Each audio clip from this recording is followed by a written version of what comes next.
Thank you for having me, by the way. I appreciate being here on Press TV. The problem you have with Reverend Jones, and I don't know him that well, of course, he's just got a congregation of, I think, 50 people in Florida. So he's pretty irrelevant in the grand scheme of things. But the problem in America is the pro-Israel biased media focuses on anything that's anti-Islamic. And so you have a situation where you have a strong Christian-Zionist community in America, which is very anti-Islam, and I assume some of them would be supporting him as well. But he's insignificant, really, but he does pose a threat to American forces in the Middle East, as General Petraeus has said. And also, even today, Senator John McCain, who's usually in the Neocon camp, is saying that it's a threat to our troops in theater as well. So it's just really tragic that he's had this kind of platform internationally in the media. I think there's an agenda behind it. I think if you look at the recent letter that Congressman Ron Paul had written, or at least his communication, he says it's being driven by the neoconservatives.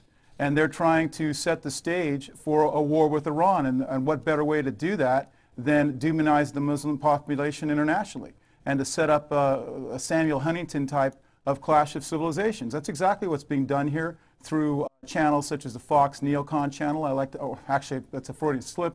The Fox News channel, I like to call it the Fox NeoCon News channel, because you just get nothing but relentless propaganda from the neoconservative side there.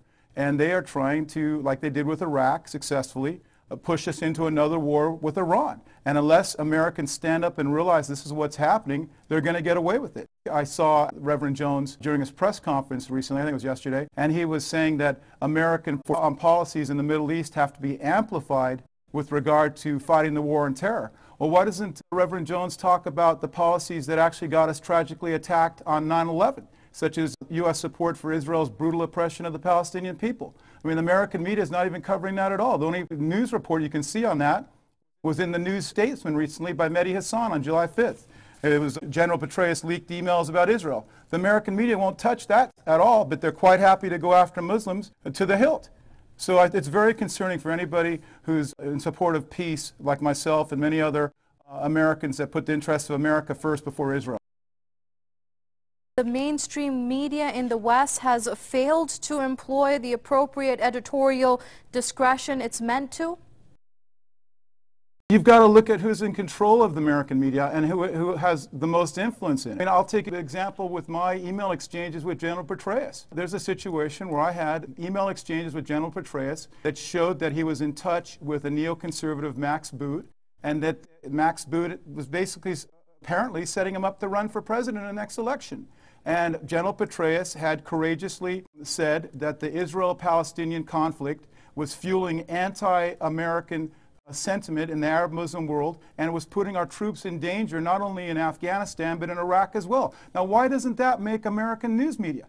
I mean, there's an utter blackout of that here, but you can read about it in the News Statesman. Frankly, I'm surprised Press TV hasn't covered this, and Al Jazeera English.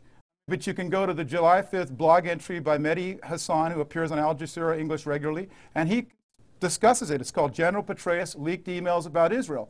General Petraeus is warning Americans, it was a congressional hearing, that our support of Israel, American support of Israel's brutal oppression of the Palestinian people, not only got us attacked on 9/11, as page 147 of the 9/11 Commission report said, but it's putting our troops at risk in theater. Why is the American media not covering that? Because there's an obvious pro-Israel bias with that media that's also out to demonize Islam when it can. Thank you for taking my call. Pleasure. Reverend Farrakhan, I just wanted to commend you on how you've spoken out against the neoconservatives. You can go to my blog, America-Hijacked.com, for more about my interview on Press TV this past Friday, and I talk about how the neoconservatives, according to Ron Paul, Congressman Ron Paul, are actually driving this clash of civilizations that Samuel Huntington had talked about in an effort to get us to go to war with Iran. And you had actually touched on this earlier, like I said, in an excellent speech on the neoconservatives. I know you took a lot of grief about that from the pro-Israel lobby in America, but that doesn't really matter too much because they're the ones that are pushing these wars. Okay. James, let me get a response from Minister Farrakhan. The neoconservatives that came up with this idea of a project for a new American century, most of whom were Zionists, and most of whom have felt that Islam is growing too fast in America. So these neocons are promoting an anti-Islamic agenda, and their aim today is to put a black face, meaning President Barack Obama, on an unprovoked attack on Iran, which would be dangerous for Israel, dangerous for America, dangerous for the world. Okay. And it is this kind of power in the media and with the neoconservatives that is driving this so-called Islamophobia.